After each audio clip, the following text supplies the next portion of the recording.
जय हिंद साथियों, स्वागत है आप सभी का एक बार फिर से आपके अपने चैनल कॉम्पिटिटिव एग्जाम्स अड्डा में। साथियों, इस वीडियो में हम एकेडमिक्स की दृष्टि से पॉलीग्राफी टेस्ट और नार्को टेस्ट के बारे में चर्चा करेंगे। साथियों, आप एक कंपटीशन की तैयारी कर रहे हैं और एक कंपटीशन के एस्पिरेंट से ये उम्मीद लगाई जा सकती है कि जो भी चीज़ें न्यूज़ में चल रही हैं उनके बारे में उसको थोड़ा बहुत पता होना चाहिए। अभी पॉलीग्राफी और नार्को टेस्ट के बारे में काफ़ी चर्चाएँ हैं, तो उसी दृष्टि से आपको ये चीज़ें पता हों, इसी दृष्टि से मैं इस वीडियो को बना रहा हूँ। तो आप थोड़ा सा इस चीज़ पे ध्यान देंगे। सबसे पहले देख लेते हैं पॉलीग्राफी टेस्ट जो है वो क्या होता है।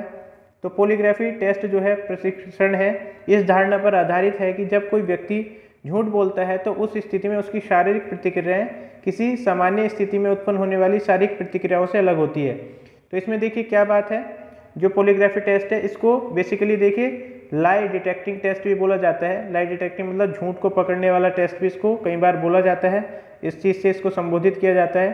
तो इसमें क्या होता है कि अगर कोई व्यक्ति झूठ बोल रहा होता है तो उसकी जो प्रतिक्रियाएं हैं, उसके शरीर में प्रतिक्रिया हो रही है, उसके बिहेवियर में चेंजेस हो रहे हैं, उसको जो मेडिकल एक्सपर्ट्स होते हैं वो उसको जांचते हैं और बताते हैं कि ये व्यक्ति जो है सच बोल रहा है कि झूठ बोल रहा है। अब देखिए इस प्रक्रिया के दौरान कार्डियोकफ और सेंसिटिव इलेक्ट्रोड जैसे आधुनिक उपकरण व्यक्ति के शरीर से जोड़े जाते हैं।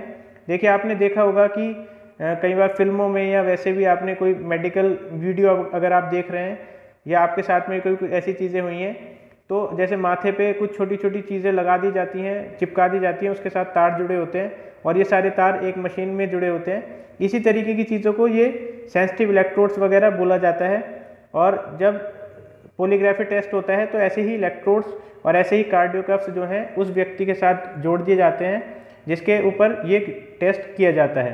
अब देखिए इसके माध्यम से क्या पता चलता है। इनके माध्यम से रक्तचाप, स्पंदन, श्वसन, पसीने की ग्रंथि में परिवर्तन हो रहा है और रक्त प्रवाह आदि मापा जाता है।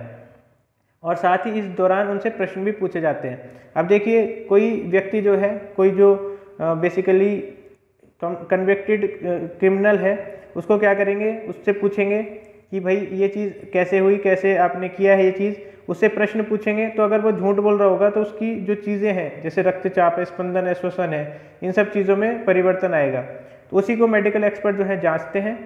अब देखिए इस प्रक्रिया के दौरान व्यक्ति की प्रत्येक शारीरिक प्रतिक्रिया को कुछ संख्यात्मक मूल्य दिया जाता है। अब जैसे मान लीजिए रक्तचाप है, तो रक्तचाप मान लीजिए 10 पॉइंट बढ़ गया, तो उस 10 पॉइंट्स को एक संख्यात्मक एक वैल्यू दे दी जाएगी कि अगर रक्तचाप 10 पॉइंट बढ़ रहा है तो व्यक्ति जो है झूठ बोल रहा है, या नहीं बढ़ रहा तो सच बोल रहा है। इस तरीके की चीज़ें जो है एक संख्या दे दी जाती है, और ताकि आकलन के आधार पर यह निष्कर्ष निकाला जा सके कि वह व्यक्ति सच कह रहा है या झूठ बोल रहा है।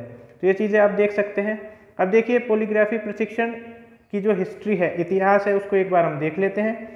तो जानकारों का मानना है कि इस प्रकार का पहला प्रशिक्षण 19वीं सेंचुरी में इतालवी क्रिमिनोलॉजिस्ट सेसारे लिनबोस्रो द्वारा किया गया था। तो ये देखिए एक नाम है, इनके द्वारा ये किया गया था 19वीं सेंचुरी में, और जिन्होंने पूछताछ के दौरान आपराधिक संदिग्धों के रक्तचाप, जो ब्लड प्रेशर है जिसकी हम बात कर रहे थे, उसके बदलाव को मापने के लिए एक मशीन का इस्तेमाल किया गया था। तो ये जो है इसकी हिस्ट्री है। इसके बाद में देखिए 1914 में अमेरिकी मनोवैज्ञानिक विलियम मार्स्टन और वर्ष 1921 में कैलिफोर्निया के पुलिस अधिकारी जॉन लार्सन द्वारा भी इस जो ये मशीन जो है बनाई गई थी। तो ये इसका इतिहास है। अब देखिए नार्को टेस्ट के बारे में देख लेते हैं। नार्को टेस्ट आपने सुना होगा काफ़ी, ये बेसिकली है क्या, ये देख लेते हैं। अब देखिए पॉलीग्राफी टेस्ट में क्या है, कोई चीज़ें जो है इंडक्ट नहीं की जाती शरीर में, टेस्ट जो उसके बिहेवियर से चीज़ें निकाली जाती हैं। लेकिन नार्को टेस्ट में देखिए केमिकल का यूज़ किया जाएगा।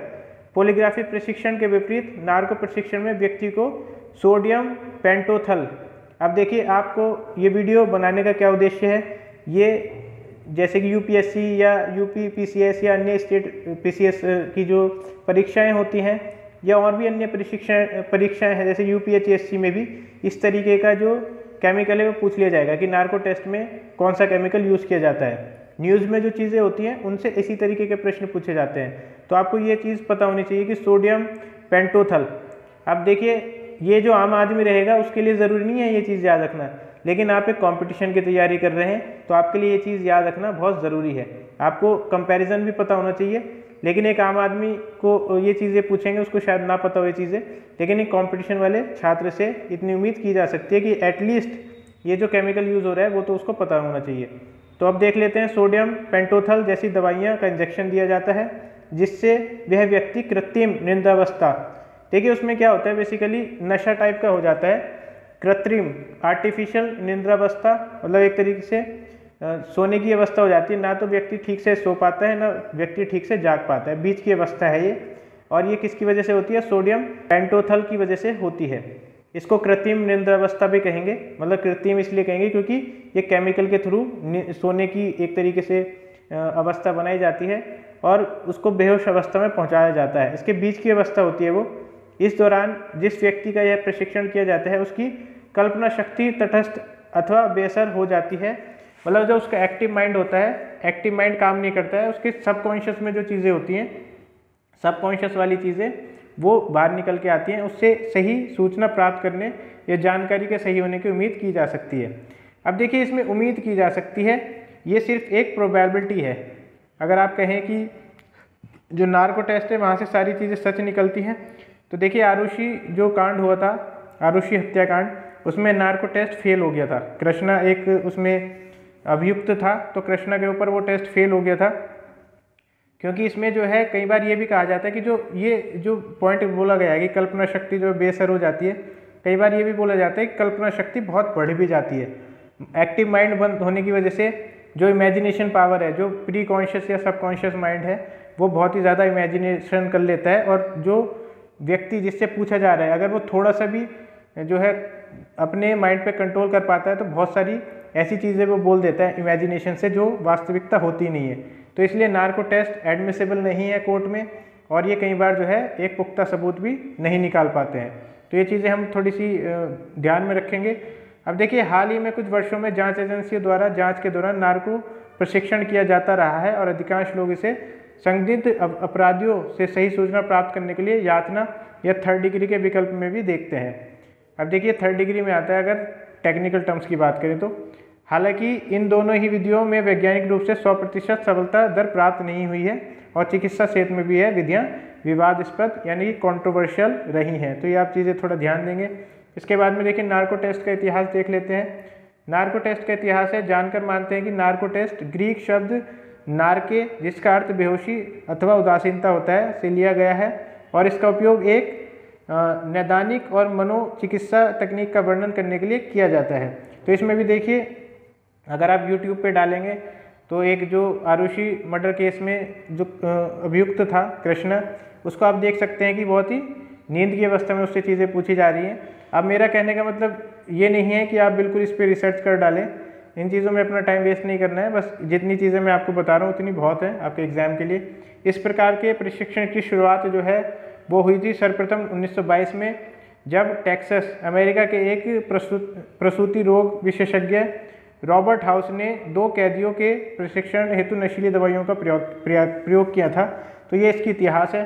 अब देखिए हमारे कॉन्स्टिट्यूशन से पॉलीग्राफी और नार्को प्रशिक्षण कैसे जुड़ा हुआ है ये हम थोड़ा सा देख लेंगे। तो भारत में पॉलीग्राफी और नार्को प्रशिक्षण से संबंधित कानून को समझने के लिए संविधान के अनुच्छेद 20(3) का विश्लेषण कर सकते हैं। अब देखिए 20(3) जो है 20 आर्टिकल सब क्लॉज 3 के अनुसार किसी अपराध के लिए संदिग्ध किसी व्यक्ति को स्वयं के विरुद्ध गवाह बनने के लिए मजबूर नहीं किया जा सकता। तो ये देखिए जो आर्टिकल नंबर 20 का 3 है उसमें ये कहा गया है कि कोई भी व्यक्ति जो कि संदिग्ध है, मतलब अभी उसको कन्विक्शन नहीं दिया गया, अभी उसको मतलब उसके खिलाफ सज़ा नहीं सुनाई गई है, तो वो खुद के स्वयं के विरुद्ध गवाही नहीं दे सकता।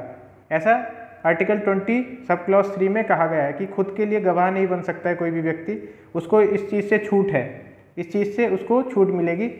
तो इस प्रकार संविधान 20(3) के मुख्य 3 घटक हैं। यह किसी अभियुक्त से संबंधित अधिकार है। अभियुक्त मतलब कोई भी जो है कल्प्रेट है उससे संबंधित ये अधिकार है। यह गवाह बनने का व्यवस्था के विरुद्ध जो है संरक्षण प्रदान करती है। तो ये आप विवश नहीं कर सकते, पुलिस जो है किसी को विवश नहीं कर सकती कि भाई अपने खिलाफ खुद गवाही दो। यह ऐसी व्यवस्था के विरुद्ध संरक्षण प्रदान करता है जिसके परिणाम स्वरूप व्यक्ति को स्वयं के खिलाफ सबूत पेश करने पड़ सकते हैं। तो ये बात आप समझ सकते हैं बिल्कुल। और इसमें देखिए उल्लेखनीय है कि 2010 में सेल्वी बनाम कर्नाटक राज्य बाद में सर्वोच्च न्यायालय ने 3 सदस्यीय पीठ में अपने निर्णय में कहा था कि अभियुक्त की सहमति के बिना किसी प्रकार का लाई डिटेक्टिंग टेस्ट जैसे कि पॉलीग्राफिक टेस्ट या नार्को टेस्ट नहीं किया जा सकता। तो ये भी बोला गया था सर्वोच्च न्यायालय द्वारा। इसके बाद में देखिए सर्वोच्च न्यायालय ने कहा था कि जो लोग स्वैच्छिक रूप से इस प्रकार का प्रशिक्षण का विकल्प चुनते हैं उन्हें उनके वकील से मिलने की इजाज़त होनी चाहिए और वकील तथा पुलिस प्रशासन द्वारा उस व्यक्ति का इस प्रकार से प्रशिक्षण के सभी शारीरिक, भावनात्मक और कानूनी जो निहितार्थ के बारे में समझाया जाना चाहिए। तो उसका वकील जो है उसको सारी चीज़ों के बारे में बताएगा, जो भी कल्पिट, जो कि अभी बेसिकली कल्पिट घोषित नहीं हुआ है, उसके खिलाफ जो है चीज़ें चल रही हैं, उसको उसके वकील द्वारा सारी चीज़ें समझाई जाएंगी। सर्वोच्च न्यायालय की 3 सदस्यीय पीठ ने वर्ष 2000 में राष्ट्रीय मानवाधिकार आयोग द्वारा प्रकाशित लाई डिटेक्टर टेस्ट के प्रशासन संबंधित दिशा निर्देश का सख्ती से पालन करने को कहा था। तो ये भी आप देख सकते हैं सुप्रीम कोर्ट की। और इसके बाद में देखिए चीज़ें जो है इतनी ज़्यादा इम्पोर्टेंट नहीं है। अभियुक्त के अतिरिक्त अन्य लोगों का प्रशिक्षण, ये सारी चीज़ें आपको इतनी ज़्यादा इम्पोर्टेंट नहीं है। जो इम्पोर्टेंट चीज़ें थी वो मैंने बता दी हैं। तो इसी के साथ में दोस्तों उम्मीद करता हूँ कि आपको अब जो नार्को टेस्ट है, पॉलीग्राफी टेस्ट है, उसके बारे में जो इम्पोर्टेंट चीज़ें हैं वो पता चल गई होंगी। All the best, thank you.